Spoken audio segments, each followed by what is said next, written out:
السلام علیکم my dear students and viewers. آج ہم بی اے کی پوئمس میں سے سیکنڈ پوئم پہ بات کریں گے اور آئیں وائٹ بورڈ پر چلتے ہیں. ہماری آج کی لیسن نمبر 2 سیکنڈ پوئم کا نام ہے تاتاری. تاتری بھی اس کو کہہ سکتے ہیں اور تاتاری بھی کہہ سکتے ہیں. اس کو والٹر ڈی لا میر نے لکھا ہے اور والٹر ڈی لا میر جو ہے وہ ایک ماڈرن پوئٹ ہے اور ماڈرن پوئٹ ہونے کے ناطے یہ بھی آج کے دور کی زندگی سے مکمل طور پر اکتاہٹ کا شکار ہے.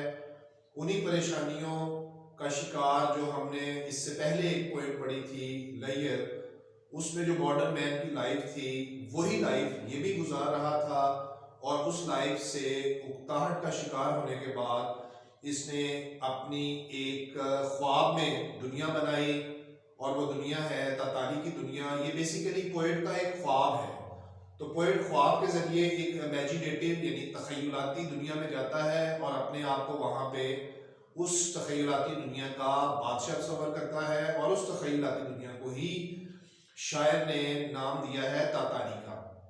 یہ بھی کہا جاتا ہے کہ تاتار مسلمانوں کا ایک قبیلہ تھا ہزاروں سال پہلے، اور اس قبیلے کا بادشاہ جس طرح اپنی زندگی گزارتا تھا اسی زندگی کی عکاسی کو، اسی زندگی کو یہ شاعر ہمارا جو ماڈرن دور کا ہے بیچارہ اس کو اختیار کرنا چاہتا ہے اور اس بادشاہ کی جگہ پہ بادشاہ کی جگہ لینا چاہتا ہے اور اسی بادشاہ کی زندگی کو اپنی زندگی تصور کرتا ہے. تو آئے اس سے ہمیں یہ بھی پتہ چلے گا کہ شاعر اپنے خواب میں جو ہے وہ کس طرح کی زندگی چاہتا ہے، پریشانیوں کے بغیر اور اس کے علاوہ مایوسیوں کے بغیر، اور اس کے علاوہ جو افراتفری کی زندگی ہے ماڈرن دور کی اس سے نجات حاصل کرنے کے لیے شاعر نے ایک اسکیپ فرار حاصل کی ہے اپنے خوابوں میں اور اپنے خوابوں کی دنیا میں جا کے تو اپنے آپ کو بادشاہ تصور کرتا ہے. تو آئیں دیکھتے ہیں کہ شاعر ہمارے ساتھ اس میں کیا شیئر کرتا ہے. جیسا کہ آپ دیکھ سکتے ہیں فرسٹ لائن میں شاعر کہتا ہے کہ if I were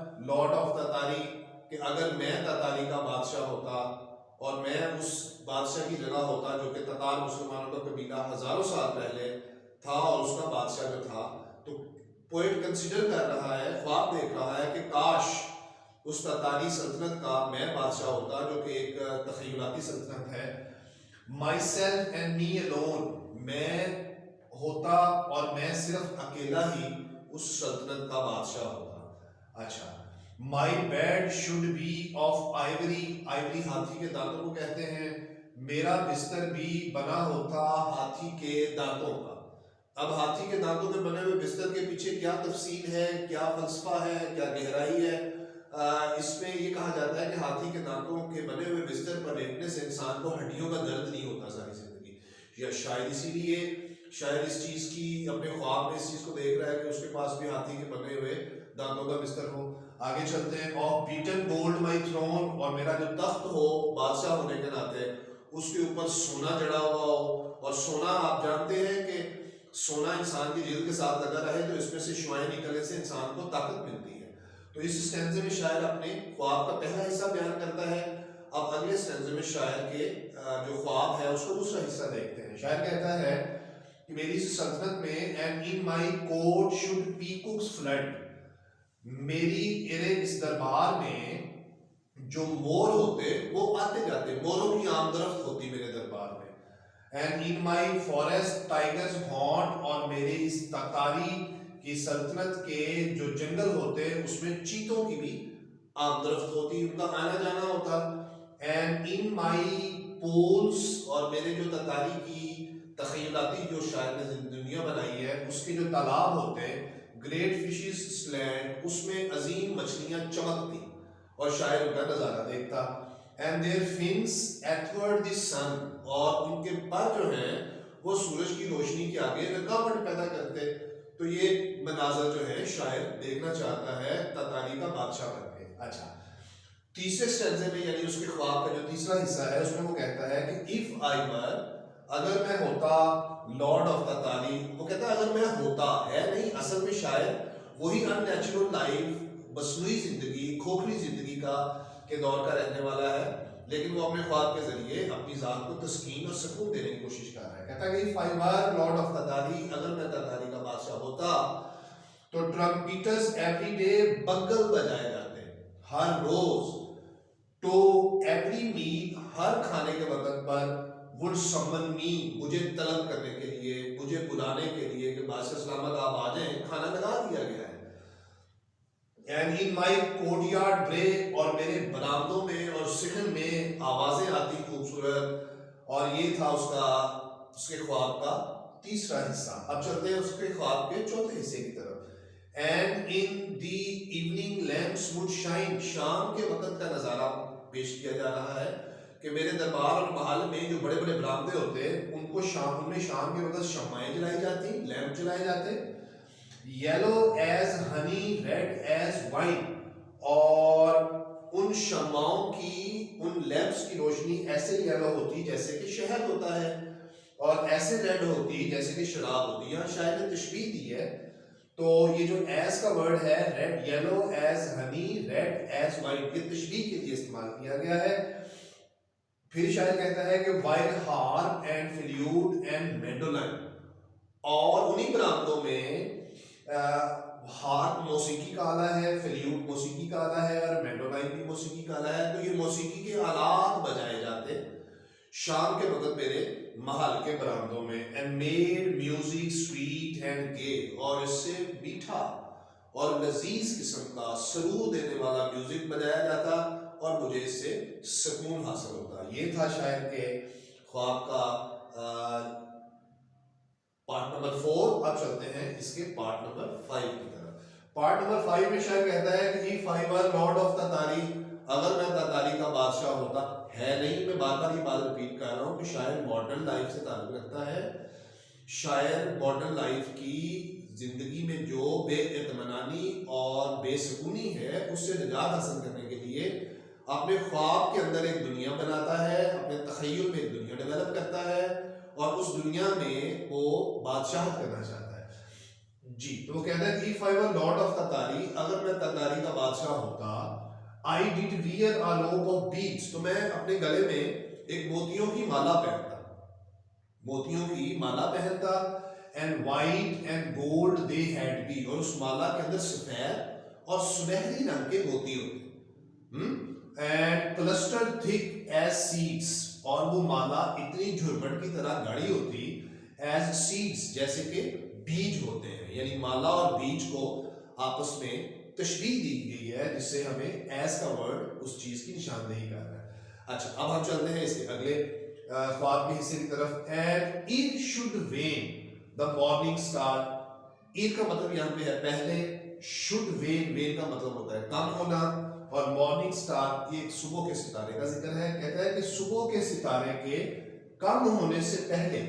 یہ بڑی مشہور بات ہے کہ صبح جب طلوع ہوتی ہے تو اس وقت مشرق پہ ایک ستارہ چمکتا ہے.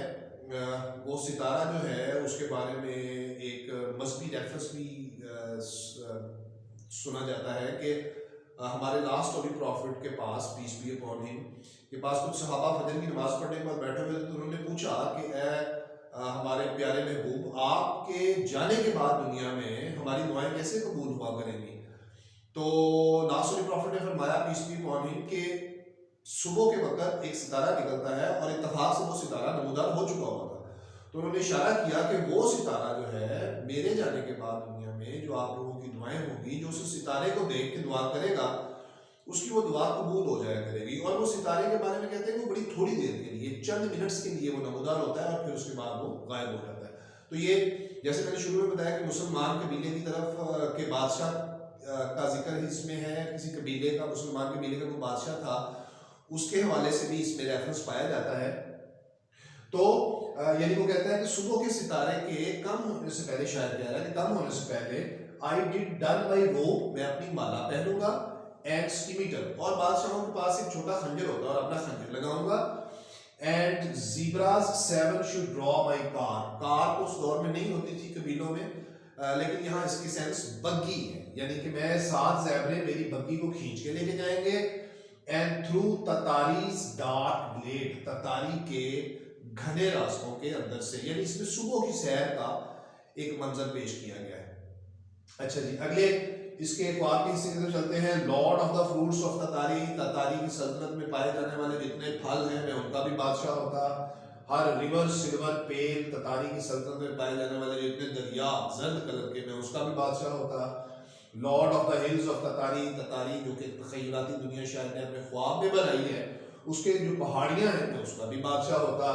گلین، تھکٹ، ووڈ اینڈ ڈیل، یہ وادیوں اور گھاٹیوں کے نام ہیں، کہتا میں ان کا بھی بادشاہ ہوتا. تو اس کے آخری سٹینزے کی طرف چلتے ہیں جس میں شاعر کا خواب ابھی کنٹینیو ہے، اور وہ خواب میں تتاری کی دنیا میں جو بادشاہت کی لذت اور مزے لوٹ رہا ہے، اس میں دیکھتے ہیں کہ لاسٹ میں وہ کیا کہتا ہے. کہتا ہے ہر فلیشنگ سٹارز ہر سکینڈڈ بریز، یعنی تتاری کی سلطنت میں جو چمکنے والے ستارے ہیں اور اس میں جو خوشبودار ہوا ہے. اچھا، ہر ٹریولنگ لیکس، اس میں تھر تھراتی کانپتی جو جھیلیں ہیں، لائک فوم لیس سیز، جیسے بغیر جھاگ کے سمندر ہوتے ہیں، میں ان کا بھی بادشاہ ہوتا. ہر برڈ ڈیلائٹنگ سیٹرون ٹریز، وہ پرندہ جو گانے والا ہوتا ہے، یہ کہا جاتا ہے کہ گانے والے پرندے ہمیشہ پھلدار درخت پہ بیٹھتے ہیں، تو یہاں وہی ذکر ہے. ہر برڈ ڈیلائٹنگ، وہ جو گانے والا پرندہ ہے. سیٹرون ٹریز، سیٹرون ایک پھل ہے، چکوترے کو کہتے ہیں، اس پھل والے درختوں کے اوپر جو گانے والے پرندے بیٹھتے ہیں میں ان کا بھی بادشاہ ہوتا. And in every purple veil, اور ہر ارغوانی رنگ کی جو گھاٹی یا وادی ہے میں اس کا بھی بادشاہ ہوتا. تو مائی ڈیئر ویورز، یہ تھی ہماری آج کی پوائم تاتاری، والٹر ڈی لا میر نے لکھی تھی. میں ایک مرتبہ، جیسے میں نے شروع میں کہا، ایک مرتبہ پھر ریپیٹ کر دیتا ہوں کہ والٹر ڈی لا میر جو ہے وہ ماڈرن پوئٹ ہے، اور ماڈرن لائف ایک کھوکھلی، بدبودار، بے معنی، بے مقصد زندگی ہے. اس سے بچنے کے لیے شاعر نے فرار حاصل کی ہے، اور اس فرار میں جو ایک خوابوں کی دنیا ہے شاعر کے نزدیک تتاری، اس کے اندر اپنے آپ کو بادشاہ تصور کرتے ہوئے ماڈرن دور کی تمام قباحتوں، برائیوں اور بریاتوں سے بچنے کے لیے شاعر نے خوابوں کی دنیا میں پناہ لی ہے. جیسا کہ آپ دیکھ سکتے ہیں اس پوری نظم کے اندر کہیں بھی اس نے کسی مصیبت، پریشانی، دکھ کی بات نہیں کی. اور یہ ایک یوٹوپین ورلڈ ہے. یوٹوپین کہتے ہیں کہ ایسی دنیا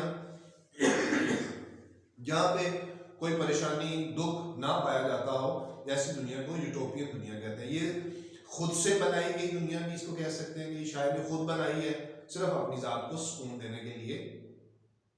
تو اس کے بعد جو ہے ہم نیکسٹ لیکچر میں انشاءاللہ تعالیٰ with the grace of God اس کے امپورٹنٹ کویسچنس کے ساتھ آپ کے لیے حاضر ہوں گے. اپنا خیال رکھیں، خوش رہیں، be happy and try to keep others happy. Thank you very much. اللہ حافظ.